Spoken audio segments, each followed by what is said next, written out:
राजा 777 केसरी हा मैदान पार पाडल्यानंतर पुन्हा एकदा आपल्याला स्वर्गवासी भारत केसरी 5000 नरेंद्र शेठ गोमारे आयोजित आपल्याला मैदान पाहायला मिळतो येत्या 22 तारखेला. आणि नक्कीच या मैदानाबाबत महत्त्वाची अपडेट आपल्याला या संदर्भात देण्याकरता आयोजक प्रफुल्ल शेठ ठाणगे आपल्या समवेत आहेत. नक्कीच आता या मैदानासंदर्भात काय महत्त्वाची अपडेट असेल? नमस्कार सर्व गाडा मालक. हा जो मैदान आहे कुमार श्री नरेंद्र शेठ गोमारे आयोजित स्वर्गीय भारत केसरी 5000 या मैदानामध्ये सुरुवातीला जो मैदानात बॅनर टाकल्यानंतर जे गाडा मालकांच्या भावना लक्षात आल्या, पुन्हा एकदा बॅनर बदलण्यात आला. परत गाडा मालकांनी जो वरिष्ठ कमिटी किंवा वरची घाटावरची कमिटी असेल त्यांच्या आदेशानुसार पुन्हा एकदा तो मैदान रद्द करण्यात आला. त्यानंतर पुन्हा एकदा साखरा शेठ व नरेंद्र शेठ निर्णय घेतला होता का ओपनचं मैदान करायचा. पुन्हा एकदा गाडा मालकांना भावना लक्षात घेऊन पुन्हा एकदा दुसरा एक बैल घेण्याचं ठरवलं आहे. सर्व गाडा मालकांनी नोंदणी देखील मोठ्या प्रमाणात चालू आहे. सर्व गाडा मालकांनी विनंती असेल लवकरात लवकर नोंदणी करून घ्या. या मैदानामध्ये दुसरा एक बैल आहे, पण आदातवालेसुद्धा पडू शकतात. जर आदात बैलाने गट पास केला तर आयोजकांच्या वतीने त्या गाडा मालकाचा व त्या बैलाचा सन्मान करण्यात येईल. याची देखील गाडा मालकांनी नोंद घ्या. जो गाडा मालकांच्यात भ्रम झाला आहे का बाबा आदात बैल पडू शकतो का, तर या मैदानात आदात बैल पडू शकतो. फक्त एक आदात बैल, एक दुसरा बैल, एक आदात एक दुसरा असा फक्त दोन्ही बैल चालणार नाही. एक आदात किंवा एक दुसरा कंपल्सरी आपल्याला या मैदानात लागणार आहे. याची देखील सर्व गाडा मालकांनी नोंद घ्या. आणि जर काही हे असतील माहिती तुम्हाला पाहिजे असेल सरदार शेठशी किंवा मायाशी संपर्क साधा किंवा आकाश शेठशी किंवा गणेश शेठशी संपर्क साधून काय तुम्हाला माहिती पाहिजे असेल, तुमच्याला काय सूचना असतील तर आम्हाला कळवा.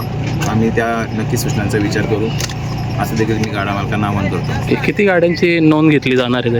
मग मागच्या मैदानात राजा 777 केसरी सोनू शेठ भोपतराव यांच्या वाढीचा जो मैदान झाला त्या मैदानात फायनल झालं नाही याचं दुःख आम्हाला अजूनही आहे. कारण जो मैदान आपण घेतो त्या मैदानाचे फायनल होणं अतिशय महत्त्व असतं. त्या फायनलला महत्त्व आहे. आता तो बक्षीस वाटून देण्यात आला. सर्व गाडा मालकांनी सहकार्य केलं. सगळ्यांना 10 गाडा मालकांना आपण ज्या मैदानाची रक्कम एकत्र करून डिवायडेड करून सर्व गाडा मालकांना आपण त्याच पोच करण्यात आलं. पण कसं आहे, मैदान ज्यावेळेस आपण घेतो त्यावेळेस महत्त्व म्हणजे त्या मैदानाची फायनल होणं गरजेची असते.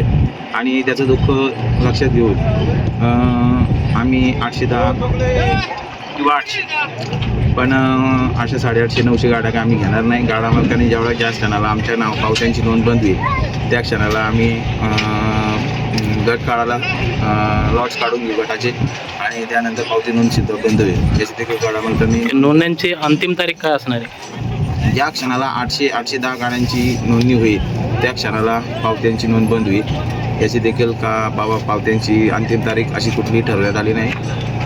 ज्या क्षणाला पावत्या संपतील त्या क्षणाला पावत्यांची नोंद बंद राहील. ओके. बघा, या अगोदर तर मैदान झालेले आहे आत्ताच आणि जास्त कालावधी पण झाला नाही, तर मैदानाचं जे काय आखणी वगैरे या संदर्भात काम कधी चालू आहे? मैदानाचं काम ऑलरेडी काम झालेलं आहे. आता याच्यानंतर आम्हाला ट्रॅक्टरचं काम आहे, त्यानंतर पाणी मारून हे करायचे. कारण भविष्यात देखील मोठा मैदान या मैदानावरती होणार आहे, त्याच मैदानावरती होणार आहे. आपले कर्जत कालापूरचे दमदार आमदार कार्यसम्राट आमदार नरेंद्र शेठ कर्वे यांच्या वाढदिवसानिमित्त जो थारचं मैदान आहे तो त्याच मैदान होणार आहे. त्याची तारीख देखील तुम्हाला आपल्या माध्यमातून आम्ही संघटनेशी चर्चा करतोय, परंतु तारीख तुम्हाला निश्चित करून सांगतो की 5 तारखेला आम्ही संघटनेकडे मागणी केली, त्याच्यावरती चर्चा चालू आहे.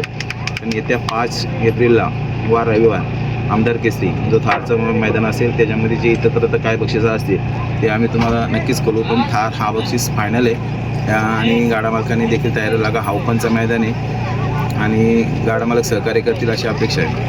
ओके. महत्त्वाचं म्हणजे बघा, कमेंट येतच असतात की पल्ला किती अंतराचा सेम असणार आहे मैदान? पल्ला बघा, लांबी रुंदी जो मागचा ओपनचा मैदान झाला कंप्लीट टेप टाकून 1003 फूट 1003-4 फूट असं काहीतरी होता. पण आता आदात बैल देखील त्या मैदानात पडणार. त्यामुळं मला तर माझ्या माहितीनुसार सरदार शेठचं कालचं माझं बोलणं झालं तर 850-900 फुटाचा पल्ला असू शकतो. 100 फूट पल्ला कमी राहील कारण आदातसुद्धा त्या मैदानावर पडणार आहे. आणि जो थारचा मैदान होणार आहे त्याला मात्र 1000 फुटाचा पल्ला राहणार आहे. लाईव्ह लॉट्स कधी असणार आहेत काय अंदाज? लाईव्ह लॉट्स 22 तारखेला मैदान, 20 तारखेला संध्याकाळी लाईव्ह लॉट्स पडतील ते तुम्हाला कळून येतील.